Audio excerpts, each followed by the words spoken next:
वंदनीय शक्तिसिंहजी बापू साहेब,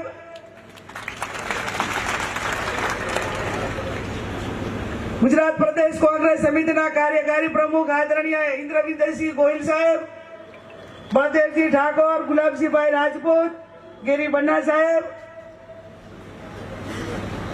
रामकिशन ओझा साहेब, भरतसिंहजी वाघेला,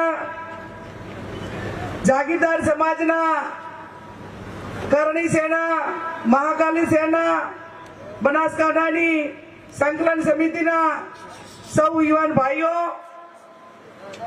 स्टेज पर विराजमान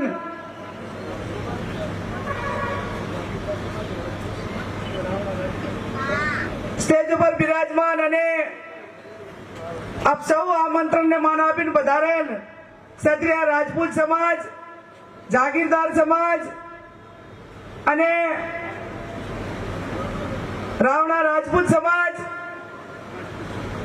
સૌ ક્ષત્રિય સમાજને આમંત્રણના માન આપીને પધારેલા સૌ મહેમાનશ્રીઓ, વડીલો, યુવાન ભાઈઓ અને બહેનો, આજે આ લોકસભાની ચૂંટણીના અનુસંધાને બનાસકાંઠાની જનતા આશીર્વાદ આપે 7 તારીખે એક લોકશાહીનો ભાગ છે બાપુ, પણ હું મારી જિંદગીની અંદર કોઈકને ભાઈ તરીકે ડોયડો બાંધે ત્યારે વ્યક્તિગત હોય, પણ આજે સમગ્ર બનાસકાંઠાના ક્ષત્રિય સમાજે દીકરી તરીકે ચૂંટણી ઓઢાડી છે, એનાથી મોટો લાવો મારા માટે બીજો કઈ ના હોય। રાજકારણ તો એક ચડાવ ઉતારનો ભાગ છે, સમયને સંજોગો છે, લોકશાહીના નિર્ણય પ્રમાણે લોકોના હાથનો નિર્ણય હોય છે, પણ કેટલાક ઐતિહાસિક પ્રસંગો એ ઇતિહાસના સાક્ષી બનતા હોય છે, અને ઇતિહાસના સાક્ષી બનતા હોય છે ત્યારે આજે બનાસકાંઠા જિલ્લો સમગ્ર ગુજરાતની અંદર જ્યારે પહેલામાં પહેલી ટિકિટ બાપુ તમે માને જાહેર કરીને ત્યારે મારો ક્ષત્રિય સમાજ હોય કે મારો બનાસકાંઠા જિલ્લો હોય, આ બે ટાઈમે બાપુ તમારો આભાર માન્યો અને અમને એમ લાગ્યું કે બનાસકાંઠાની જનતાની નોંધ એક જાગીરદાર આગેવાને, જાગીરદાર નેતાએ એક ગરીબ સમાજની દીકરીની પહેલામાં પહેલી ટિકિટ જાહેર કરીને એની નોંધ લીધી છે અને સન્માન આપ્યું।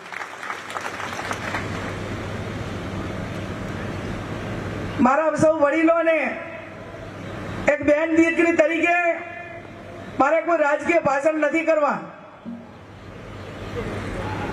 જ્યારથી કરીને એક ક્ષત્રિય સમાજ એની અસ્મિતા માટે, બેન દીકરી માટે એ આજથી નહીં પણ ભૂતકાળ ઇતિહાસ ગવાશે કે 18 આલમ 36 કોમની કોઈ પણ બેન દીકરી હોય, ગામમાં નાના મોટું કોઈ તકલીફ કે ઝઘડા જેવું હોય અને ગામની અંદર ક્ષત્રિય સમાજનું એક ઘર હોય ને તો એને 18 આલમ એમ કે બાપુ અમારા ઘરે પધારો, અમારી સાથે પધારો, અમારી આ બેન દીકરીનો આ પ્રશ્ન છે અને એનું સોલ્યુશન કરવા અમને મદદ કરો।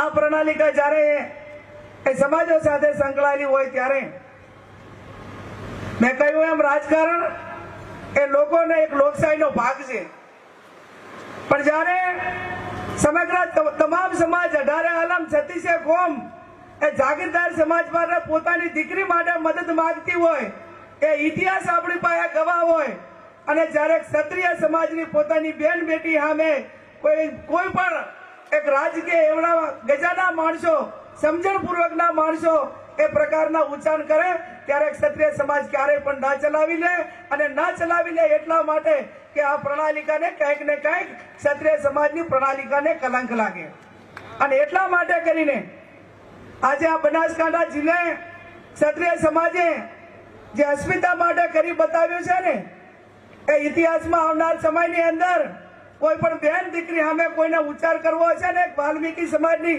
દીકરી સામે તો એ પણ ઉચ્ચાર સવાલ કરવા વાળાને 100 વખત વિચાર કરવો પડશે।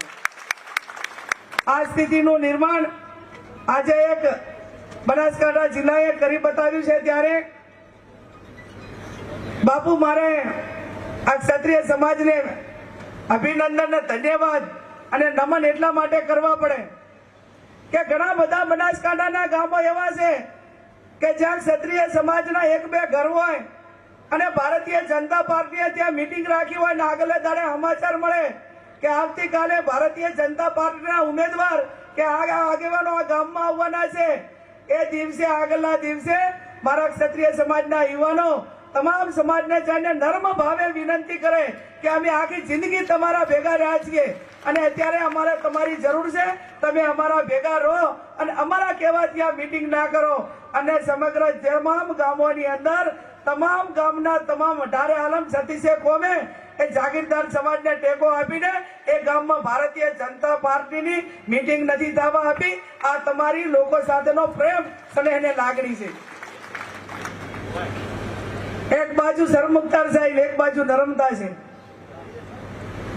અને વિવેકની વાત આવે ત્યારે એનું પ્રમાણપત્ર જાગીરદાર સમાજને કોઈનું લેવાની જરૂર ના પડે. ત્યારે તમારી બહેન તરીકે, દીકરી તરીકે હું વિશેષ નથી કહી શકતી, પણ એટલું ચોક્કસથી કહીશ. હમણાં મને 2-3 આગેવાનોએ વાત કરી કે ગેનીબેન આખા જિલ્લાનો પ્રવાસ રાતના સમયે પણ તમારે કરવાનો થાય છે, ત્યારે તમે ડીએસપી ને લેટર લખીને તમારા પોતાના માટે કરીને પ્રોટેક્શનની માંગણી કરો.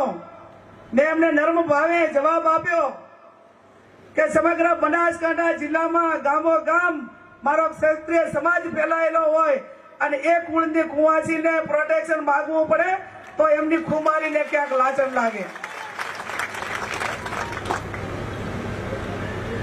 આવડો ભરોસો જ્યારે અમે બધા તમારા ઉપર લઈને બેઠા હોય ત્યારે આપ સૌને 2 હાથ જોડીને વિનંતી કરું છું. જેમ ચીઠી જહાને ચીઠી લખી હતી રા નવઘણને, અને આજે ગેનીબેને તમને વિનંતી કરી છે, ચીઠી લખી છે, તમે મારા બધા રા નવઘણ જેવા ભાઈઓ છો. એમને રા નવઘણ પણ ક્ષત્રિય હતો ને આપ પણ ક્ષત્રિય છો. ત્યારે ઇતિહાસના દર્શન થાય છે, અને ઇતિહાસના દર્શન થાય છે ત્યારે જેમ બળદેવજીએ કહ્યું એ પ્રમાણે 7મી તારીખે મતદાન છે અને 4મી તારીખે લોકસભાની ચૂંટણીનું પરિણામ આવવાનું છે. એક બાજુ CR પાટીલનું નેતૃત્વ છે અને એક બાજુ આપણું સૌનું ગૌરવ, આપણા સૌનું ભવિષ્ય અને જે રાજવી પરિવાર સાથેની પરંપરાને જાળવવા રાખીને એ પરંપરાને આગળ વધારવા માટે એક બાજુ આપણા બાપુ શક્તિસિંહ ગોહિલ બાપુનું નેતૃત્વ છે. ત્યારે તમારે કોના હાથ મજબૂત કરવાના છે? સમગ્ર ગુજરાતમાં 1 સીટ આવશે ને તો દિલ્હીના દરબારની અંદર કોલર ઊંચા કરીને ભાગડી પહેરીને મારા આદરણીય વડીલ શક્તિસિંહ ગોહિલ સાહેબ એ સંસદની અંદર કહેશે કે હું બનાસકાંઠા જિલ્લો જીતી લાવ્યો છું. આમ તો સાહેબ બાપુ પેલા 5 લાખના દાવા કરતા હતા કે અમે તો બધી 5 લાખ પ્લસની સીટો જીતીએ છીએ. પુનેપૂર્વક રણનીતિના ભાગરૂપે જેમ જેમ કોંગ્રેસ પાર્ટીના ઉમેદવારો મેદાનમાં આવતા ગયા એમ એમ ક્યાંક ઉમેદવારો બદલવાનો વારો આવ્યો અને બનાસકાંઠાની અંદર પણ પહેલા તો એમ કહેતા હતા કે અમે તો 5 લાખ નહીં પણ સૌથી મોટા રેકોર્ડથી જીતવાના છે. હવે તો 1 મહિનાની અંદર ગુજરાત પ્રદેશના ભાજપના પ્રમુખને અને રાજ્યના મુખ્યમંત્રીને બનાસકાંઠાની અંદર અપડાઉન કરવું પડે રહ્યું. તમામ સંસાધનો સામે લગાવી દીધા. એક બાજુ જનશક્તિ ને એક બાજુ ધનશક્તિ, એક બાજુ સંસાધનો ને એક બાજુ સિદ્ધાંતો. જ્યાં સિદ્ધાંતો હોય ને જ્યાં જનશક્તિ હોય ને ત્યાં કોઈ પણ પ્રકારની બીજી જરૂર પડતી નથી. ત્યારે સંસાધનો વાપરી ચૂક્યા, ગુજરાતના નેતાઓને બધાને લાવી ચૂક્યા અને હવે આવતીકાલે તમારે એમને પોતાને બનાસકાંઠામાં એક ગરીબ સમાજની દીકરીને હરાવવા માટે દેશના વડાપ્રધાનને આવવું પડે. આનાથી મોટી તાકાત બનાસકાંઠાની કઈ હોઈ શકે? ત્યારે આપ સૌને મારી બે હાથ જોડીને વિનંતી છે કે આજે આ તમારું જે મારું જે મામેરું તમે બધા ક્ષત્રિય સમાજે ભર્યું છે એ મામેરાની મર્યાદા હું સમજુ છું. કોઈ બેન દીકરીના માથા ઉપર જાગીરદાર સમાજ, સર્વ સમાજ, ક્ષત્રિય સમાજ એના માથા માથે ચૂંદડી ઓઢાડે, એ ચૂંદડીની શાન બાન ને મર્યાદા શું છે એ હું ખૂબ જવાબદારી પૂર્વક સમજુ છું. અને આ તમારી ચૂંદડીને ક્યાંય આંચ નહીં આવવા દઉં એની હું આપ સૌને ખાતરી આપું છું. આજથી મારી જવાબદારી ઘણી મોટી વધી જાય છે. મારે રાજકારણ પૂરતું સીમિત ન રહીને આ તમામ સમાજોની પરંપરાઓ, મર્યાદાઓ એક બેન દીકરી માટે, એક મહિલા તરીકે મારે કેટલું જ કરવાનું હોય, આ જવાબદારી આજે મોટી મારા શિર ઉપર, માથા ઉપર જાગીરદાર સમાજે નાખી છે. અને જાગીરદાર સમાજે નાખી છે ત્યારે આપ સૌ બળદેવજીએ કહ્યું એ પ્રમાણે આજે તમે અમને ચૂંદડી માથા માથે ઓઢાડી સમર્થન આપ્યું. હવે 7મી તારીખે 5 કે 6 વાગ્યા સુધી એક પણ બનાસકાંઠાનું બૂથ રેડું ના રાખતા ત્યારે આ ચૂંટણીની લાજ રહેશે. હવે એમની પાસે ખોટું કરાયા સિવાયનું બીજું કોઈ ઓપ્શન વધ્યું નથી. અને કોઈ ઓપ્શન નથી વધ્યું ત્યારે જે બૂથો ઉપર ખોટું કરવા માટે જ્યારે એમની કાયમી પરંપરાઓ રહી છે એ બૂથો ઉપર મારો જાગીરદાર સમાજ એને પ્રોટેક્શન આપે, ગરીબોને, એજન્ટોને પ્રોટેક્શન આપે.